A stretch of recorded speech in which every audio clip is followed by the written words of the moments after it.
My name is Salman and I'm Assistant Professor of Integrated Science and Humanities at Hampshire College. I'm Kevin Anderson. I teach courses in film and anthropology at the University of Massachusetts, and this is Film Autopsy. At the turn of the 19th century, the United States declared war on Spain. This conflict brought them to another nation, halfway around the world. Hello and welcome to a film autopsy of Amigo. It's a new film by John Sayles.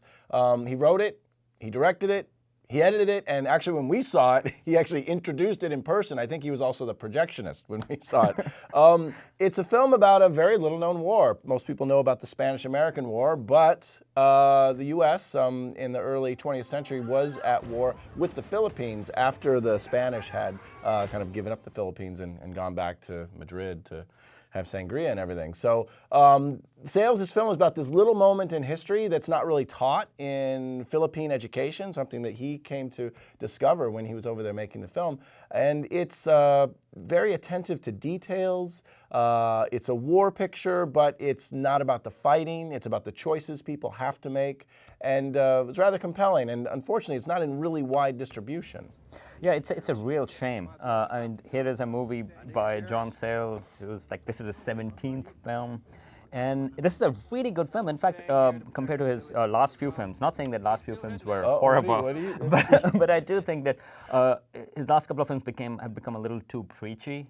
And whereas this movie actually presents a very complex picture in this one village in Philippines, and it's a real shame that a movie like this did not get distribution. Yeah. And so he actually came here to Amherst Cinema, our local cinema, and so it was fantastic to get a little bit of background information. Took questions afterwards as well. And he talked about sort of like why he made that and this aspect. So that was very interesting, but the fact that in Philippines, for example, because a lot of the curriculum is designed by the Americans after that this was not even mentioned. So it was mentioned about the Spanish being there, but not and the fact that U.S. fought the Spanish, but not the fact that all U.S. to liberate the Philippines from the Spanish, but they don't talk about it as a new form of colonialism. And so this is the question that John Sayles asked about that this was a really important time of American imperialism and this tension. Should America be an imperial power or not? And some wanted it to be because it was like, well, here are all the other empires. Should they be U.S.? So it's a particular period in time. It's a really, I think it's almost a service to actually bring this up, this movie up, but what I really liked about the film was it's set in a small village. It's a low-budget film in that sense, but you don't seem to. It doesn't feel low-budget. It doesn't feel like it because he just limits the action to just this one village. And he's a masterful filmmaker. I mean, like you said, he's made 17 films. This man knows where to place the camera. He knows how to direct actors. But he brings up the elements, the sides, and this is one of his characteristics, that here is an issue. And he would present that same issue from all different sides. So here is the person who is in charge of the village, of the headman over there, who has his own relations with the other villagers, and so you can argue whether it's just or not. Those are all those questions there. The American soldiers that are there, and some of them, just like today, I mean, there are 18, 19-year-old soldiers that are there. There are the rebel fighters, and then there's also the general, played by Chris Cooper. You gotta make war on these people!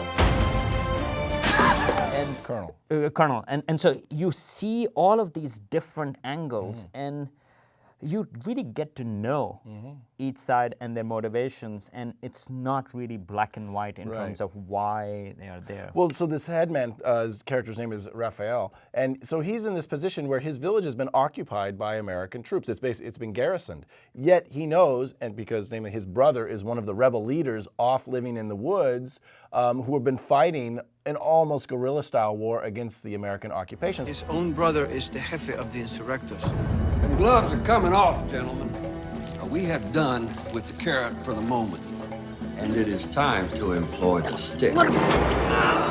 So this character of Raphael he's forced to collaborate with the U.S. military to save his own life, the life of his family, perhaps the life of his entire village. But at the same time, he has to be careful not to provide so much information that he's betraying his own people and his own brother and the comrades in the woods. So I think seeing this film now is just, it's fantastic. I mean, in many ways, it's a film that kind of shows in war, there is no right. You know, it's an extremely difficult to figure out what is the right thing to do, because what's right for someone is certainly going to be wrong for somebody else. And within it, there is one other person in there which also plays a really important role, and that is a Spanish priest. Who's Yes, over there, who yes. was a prisoner because he was part of the sort of like the Spanish fighting the Philippines, and so he's there. And in fact, religion is neutral in this one. I mean, religion is sort of taken, okay, but religion is there, even though he is really insistent on people going to the church and stuff like Yeah, that. he does use his position a But little bit. he also plays an insidious role in this. So, I mean, in fact, the only person who comes off really bad, apart from Chris Cooper in this one, and Chris Cooper, I'm not sure he comes off really bad or not, but certainly this religious preacher in some sense come off as a bit negative. And there is this one wonderful scene where, because the Americans are there, said, well, there should be democracy. And so there is this voting, and that was really good. And that again brought up the complexity, because here is, so the villagers have to vote. To who's going vote be for the a headman. new headman, because the headman, Raphael, has been imprisoned at this point in For the film. various reasons. And the Spanish priest is like, oh, well, you know, he's looking for stuffing the ballots, let's put it this way. And the American guy who's over there, the who's in lieutenant, charge says, of the village. no, this is, the will of the people is sacred. And we will read off the names in the public. And so there is this intention, like, you know, they go like, well, no, democracy is important. And so Yeah. there was this good intentions from that perspective, but at the same time, deliberately, in fact, when I watched the film, there were a couple of things like winning the hearts and minds.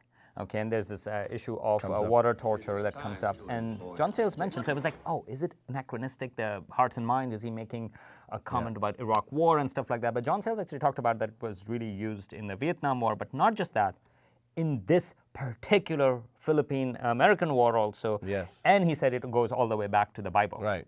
So that was really interesting, Yeah. that the contemporary issues are And nested the in notion there. of that water torture comes back to the Philippine-American War, and now it's been modified. But we won't go into that. And also let's mention that, again, so on the one hand, this movie is very relevant today because Yes. of the American involvement. But it doesn't hit you over the head and saying, you know, I'm trying to remind us all about what's going on in Iraq. It It's doesn't not feel preachy. like that at all. And but what was fascinating was, and John Sayles talked about it, that the Chris Cooper colonel, he is without a name. And the reason why he didn't give him a name was that he said, well, there have always been characters like this going to wars since the dawn of civilization. absolutely. And so he didn't want to give him a name because there have always been these guys. Yeah. And he represented, he stood Yeah. for everybody else. So I mean, I think it's a really wonderful film, and really, it's a shame that it didn't get distribution. But please, if you can find If you it can track it down on demand or Blu-ray, I mean, he did say, go watch it, it's because definitely worth seeing. it's John Sayles is back. John He's Sayles back. is back, and if you haven't seen Lone Star and Madawan, then 100%. after watching that, go back and see Madawan and Lone Star. We're fans of John Sayles, in case you hadn't quite gotten it. Yes, John Sayles, call us.